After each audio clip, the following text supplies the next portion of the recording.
Приветствуем всех! Сегодня у нас разбор источников, и мы погружаемся в историю Южной Сибири с XVII века.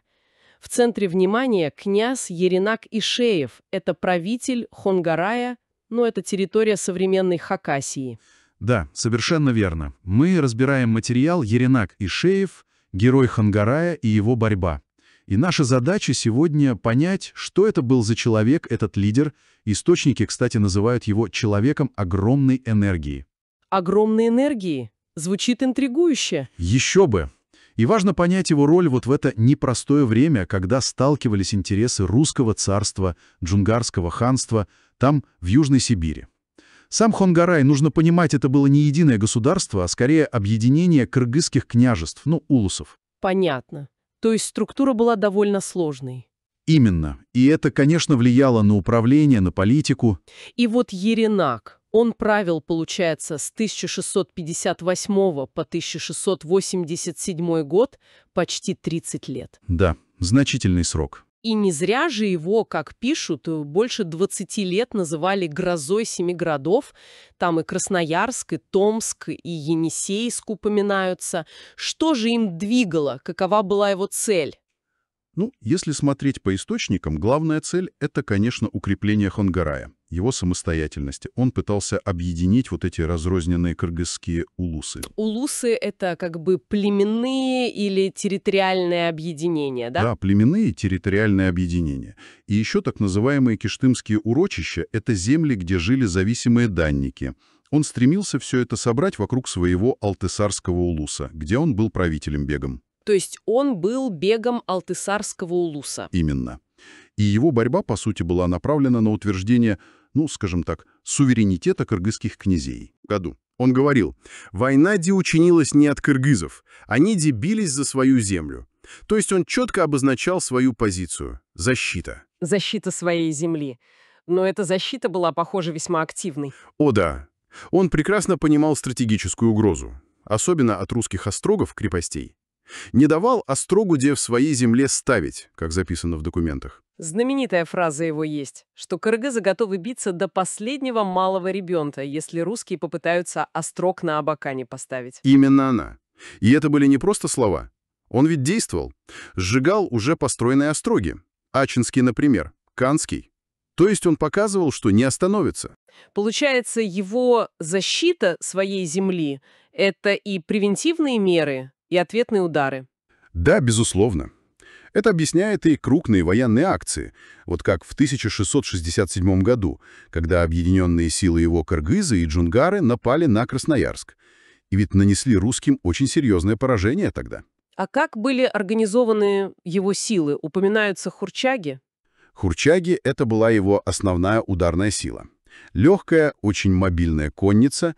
Они могли совершать стремительные набеги, появляться совершенно внезапно. Очень эффективная тактика для того времени и той местности.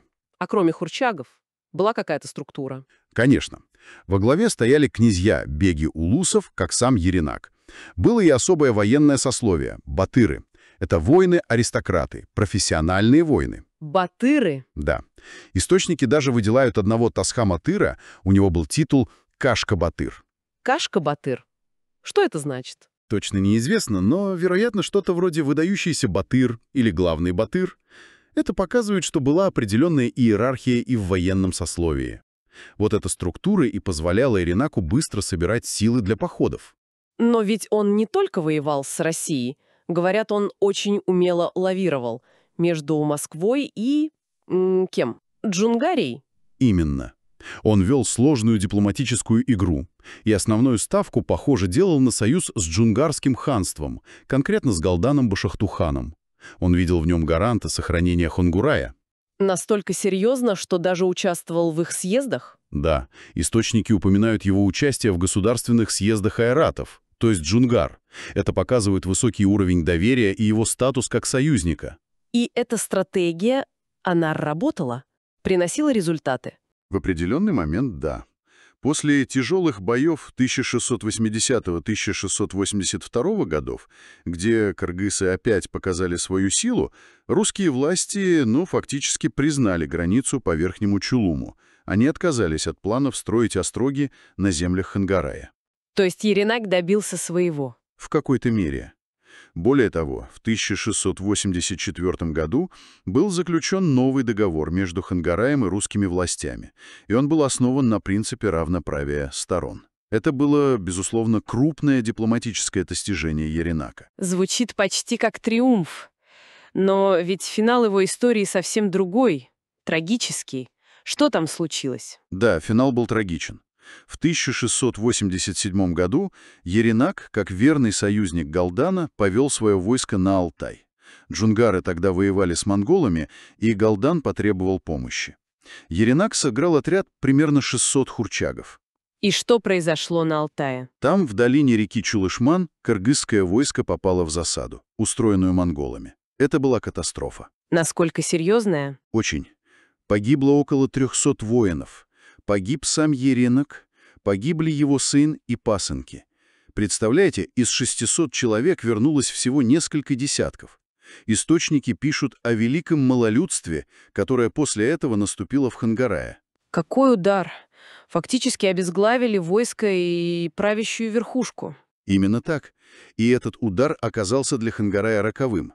Он так и не смог оправиться, фактически утратил самостоятельную политическую роль и вскоре, в последующие десятилетия, был поглощен.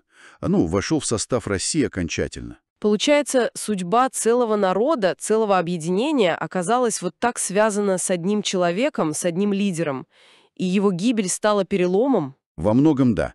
Хотя, конечно, были и другие факторы, но гибель Еренака и цвета войска стала катализатором. Но как его помнят сегодня? Ведь столько лет прошло. Его помнят очень хорошо. Несмотря на вот этот трагический конец и то, что Хакасия в итоге вошла в состав России, Еренак оставил просто огромный след в памяти хакасского народа. Его до сих пор почитают. Как именно? Его знают и чтут под особым почетным титулом – Аджен-бек. Он считается национальным героем, без преувеличения. Аджен-бек? Да, хакасы даже выделяют целую историческую эпоху Очец-Пиктузы, то есть время Аджен-бега. Считается, что именно тогда, во времена его правления, закладывались основы их современной этнической общности. Целая эпоха его именем названа. Именно.